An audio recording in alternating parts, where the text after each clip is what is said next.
right, so today we're going to take a look at some occult and astronomical connections that may point to some very interesting things taking place in the fall of 2025. That is this coming fall. I recently wrote a book called Convergence, and this book is sort of the foundation for a lot of the things that I'm talking about now.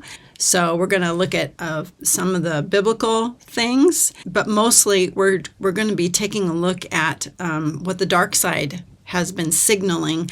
And I think that this fall is a huge convergence of dates and astronomical alignments, days of Noah, and there's all kinds of things. So that's what we're going to be looking at today.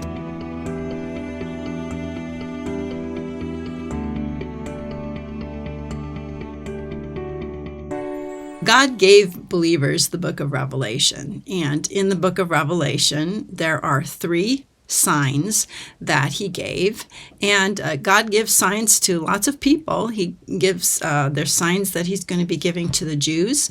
For example, when they see the abomination of desolation, that's going to be a sign for them that they need to flee into the wilderness. So believers have signs, and these signs they're ours. They're signs that we look at and we can know where we're at in terms of the end times. The great sign of Revelation 12:1 and 2 is an actual astronomical alignment that took place in 2017. So 2017 is going to come up again as an interesting year for things that the powers that shouldn't be are telegraphing. So the first sign that we have in the book of Revelation is what we call the great sign, or the sign of the woman. It's the great wonder that appears in heaven. It's this astronomical alignment. So the second sign that we read about in Revelation 12 is what I call the sign of the dragon. And this is a future sign, but it's a lot more sinister. There's a dragon, there's falling stars when Satan takes his tail and casts a third of the stars to the earth. Notice this is not Michael casting all the angels to the earth, or Satan and the angels to the earth. This is Satan taking his tail and casting a third of what I believe are his stars to the earth. But I also think that in addition to angels, and stars are angels in the book of Revelation, in addition to angels coming to the earth, there's actually going to be other signs that come from the starry heavens. So it's a layering of information here. I think that the sign of the dragon will also include literal stars or meteors coming to the earth, and a war in Israel, and so on and so forth. I've talked about the sign of the dragon many times before. You can find videos on my channel. But prophetically, the sign of the dragon is actually the joining, or the convergence, or the intersection of signs that come both from the starry heavens and from the heaven where God dwells. Now, there's a third sign too, but this third sign is only going to be visible to believers in heaven, and that's found in Revelation 15:1, and it too is a great sign. It's the 7 angels with the bright robes with 7 bowls of God's wrath coming out of the temple. That's the sign there. So the end time events depicted in Revelation, they're very layered and nuanced, and they're interwoven with symbols and imagery and allusions to both Old and New Testament passages. And this makes it, people think it's really complicated, and it is. It is involved. It's like watching a thinking person's movie, for example, like The Matrix or Inception. It requires you to have to think about things. It's not a rom-com, where you can just, it's not light reading or light figuring. But yet there's nothing about this that is so difficult that you have to be a rocket scientist to figure it out. God gave the prophecy in Revelation so that we would know what's about to happen and when. So the end time message is communicated using symbols and imagery. Now, Satan counterfeits everything that God does. So we can expect that both God and Satan are going to be informing their servants concerning upcoming events. So God informs us via the prophetic word. Okay, he tells us about events that will happen in the future. Satan can only project his plans. He does not prophesy. Satan does not prophesy, and plans are not prophecy. He can have his plans, and he certainly does, and he's been working his plans for a very, very long time. The dragon in Revelation uses symbols and imagery to communicate his plan, okay, and also his timing. Because Satan really does understand a lot about the timing of the end times, much more than we give him credit, and we really shouldn't. You should never underestimate your enemy. This is not secret knowledge as far as he's concerned. He just doesn't believe that God is going to win. And when we take what we can see, the occult and other kinds of information that's put out there, and a lot of it's put out in rituals and movies, like things that we, halftime shows. We look at a lot of those, like football halftime shows, and we go, well, that's just entertainment. Well, that's kind of how Satan does it. He sticks his message in entertainment. That's just one way that he does it. But he does it in other ways too.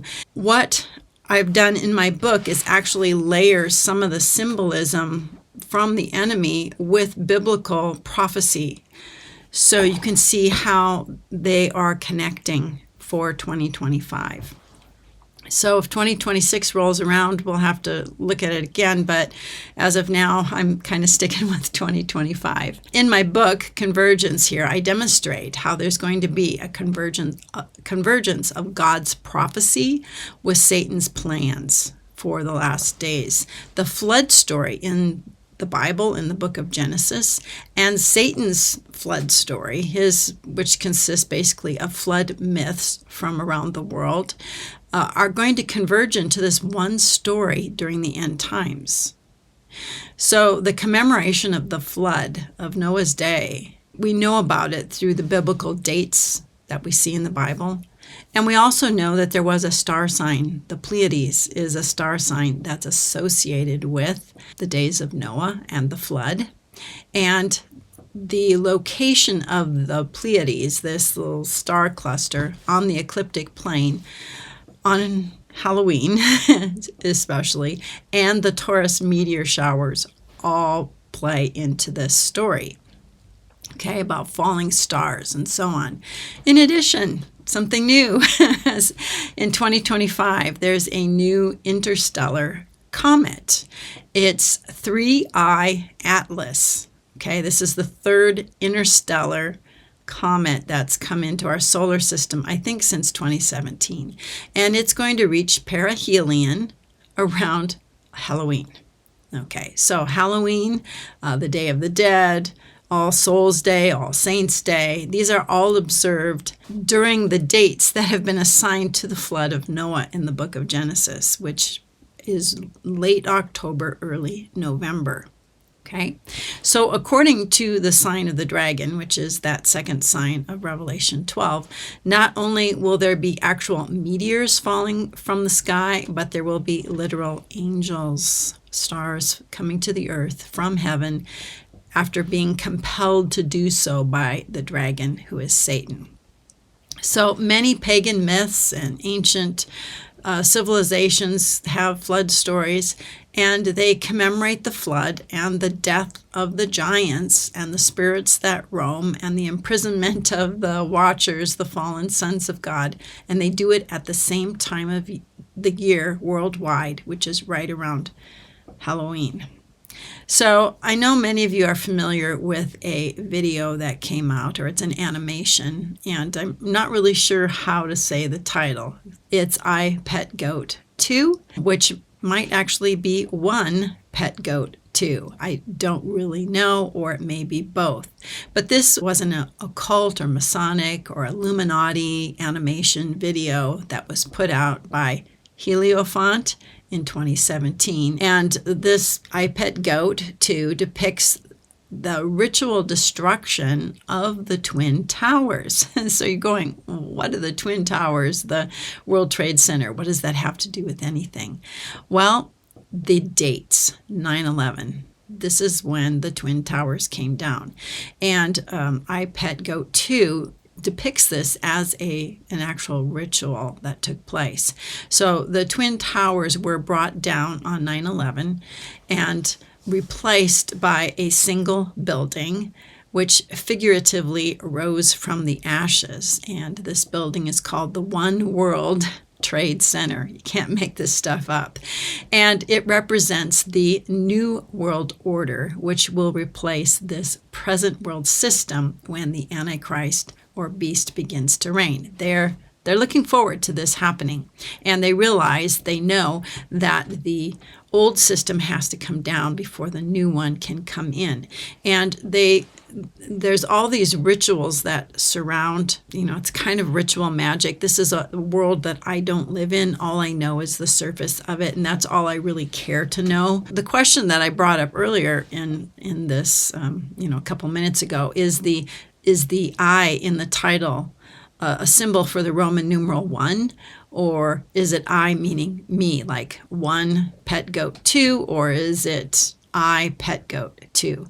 So here's the connection with 9/11 and I Pet Goat 2 and the days of Noah. So strangely enough, this book called The Pet Goat was read to school children on 9/11. Okay, that's what was being read to the school kids when the then President George Bush was sitting in the classroom as the second tower of the World Trade Center was hit. So that story may actually have been referring to the first event scheduled for 9/11. Okay, that's the Pet Goat 1, which was the blood ritual, which must necessarily be offered to ensure that the actual event takes place. So here's part of the kicker too. Even the biblical passage that talks about the arrival of the angel from the pit, Apollyon, the spirit, the angel who's going to indwell this man, the seventh king, who's going to die and rise from the dead, rise from the sea of death as the Antichrist, the beast from the sea. The passage that talks about this is Revelation 9:11. They were ruled by a king, the angel of the abyss, or the angel of the pit, and his name in Hebrew is Abaddon, and in Greek it is Apollyon. The abyss or the pit is part of the whole underworld system, and the angels were locked in chains into that pit. There's going to be an angel who falls from heaven. I believe it's one of the bad angels that still has access to heaven. He's going to be given a key, and it's going to look like there's been a jailbreak, and these beings are going to rush out onto the world. All right, so I want to take a look at something else that is in this animation of I Pet Goat 2, and it really doesn't have anything to do with the Twin Towers. What it has to do with, though, is the Halloween or the Day of the Dead, and we're going to make a connection between that and Taiwan, China invading Taiwan, because these are both connected in I Pet Goat 2. So you see this skeleton-like figure. This is a sort of a Day of the Dead kind of figure, or Halloween. And in the background, you see what looks like fireworks. But are they fireworks, or are they stars? Are these fallen angels being cast to the earth? Next, we see a girl waving a white flag as tanks move toward her. And I want you to notice that she has a tiger on her back. So Taiwan used to be known as Formosa, and the tiger was the symbol on the Formosan flag. So here's a picture of the flag of Formosa, and here is a picture of the girl with the skeleton's hand about ready to tap her on the back, and you can see here's the tiger on her back, and it's the same color background, the same kind of teal color, the same tiger that we see there. These two teal things on the below the feet of the tiger are a picture of the Taiwan Strait, or I'm not really sure what that is, but in any case, it looks a lot like the water that we see this girl sort of standing on. Now, what we know, like just factually, is that because of the weather situation in that part of the world, the Taiwan Strait is best crossed there's only 2 times a year. Once is around April in the spring, and the other is in October. So in that screenshot there, we see a row of tanks moving through what appears to be water. Is that the Strait of Taiwan? Does this tell us that they're planning an invasion of Taiwan? All right, so all this is just stuff that the other side is putting out there, and I'm trying to speculate as best I can what may be going on here. Some of you are familiar with the Economist magazine. There are a lot of people who like to decode the covers of the Economist magazine.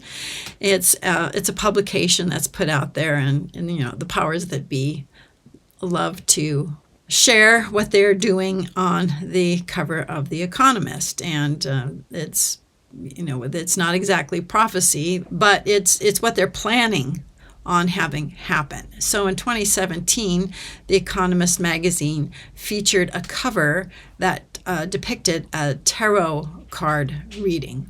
And I don't know anything about tarot cards. I've never done anything with them, and I don't really care to know any details. So I went to Wikipedia and just to see what this particular card, the first card, the Tower card, what that represented, because that actually piqued my interest as well. And there's a lot going on in this picture, but I'll tell you what caught my eye was that piece of paper that looks like it's nailed to the door of the tower. And in this picture, the tower is also a church, as represented by the cross over the door. So me, being raised a good Lutheran girl, the paper nailed to the door reminded me of the 95 Theses that Martin Luther nailed to the Wittenberg church door in 1517, which was exactly 500 years after this Economist magazine came out in 2017. But the more interesting thing for me is that the date that Martin Luther did that was October 31st. I mean, you just can't make this stuff up. What Martin Luther did that day basically marked the beginning of the Protestant Reformation. Are the powers that be, or the powers that shouldn't be, expecting or planning something for October 31st? And the important thing to understand about like the Economist magazine and, the halftime rituals that are performed at various Super Bowls and all of that, they're telegraphing specific details. And I think in this case, 2017, while it looked like it could have been the year, because that's the year the Revelation 12 sign appeared, I think the thing that's most important is that we're looking at October 31st. And we're also looking at what the tower represents in the tarot card system. In one system in particular, this tower card represents calamity and sudden destruction and disaster and the breaking down of old structures. And certainly that is the story of what is going to be happening during the last days. We see groups of people in the background, and they're carrying standards that may represent the East versus West divide that we see in the world today. The red communist flag may represent, China, Russia, North Korea, and so on.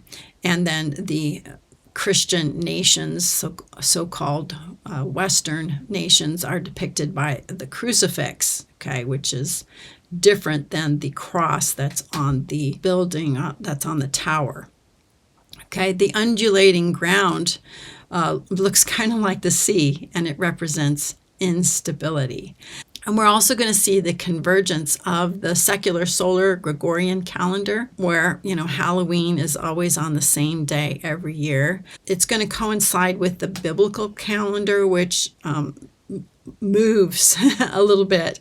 And so the dates aren't exact from year to year. But this year, the dates that are attached to the days of Noah and the flood of Noah and all of that are actually line up with when the world, or the satanic world, celebrates Halloween, the flood, which is, again, I talk about it in my book, Convergence. So the Economist cover in 2017 also points to October 31st as a day of calamity and sudden destruction. And then we also have Comet 3I Atlas that's going to be making perihelion. That's its closest approach to the sun on or around October 31st. And the animation I, Pet Goat 2, appears to telegraph the invasion of Taiwan around the end of October, around the time of Halloween, the Days of the Dead, All Saints' Day, All Souls' Day, and so on. So all of these things seem to be converging, and I haven't even touched on politics, wars, rumors of wars, deadlines for, Trump has put in place for Putin, things that are going on in Europe and Ukraine, and all the activity that's happening on the sun, the reversal of the, I forget what you call it, that conveyor belt in the oceans, especially in the southern hemisphere, floods all over the world. And I think that this year is looking very good for a rapture. So I just want to say this, though, that we are to endure no matter what. No matter what happens in this world, God is looking for people who love him, who are going to persevere, who are going to have faith and believe and trust in him no matter what. And that is definitely the plan that I have, and I hope you do too. And I hope we can help each other in the days ahead so that we can all make it to the finish line and meet in our Father's house all together as kings and priests. So I hope you've enjoyed this video. Let me know what you think. I know that it's not my usual fare, but it's just stuff that I thought was interesting. So I give that to you for food for thought. So we'll see you on another video. Till then, have a blessed day.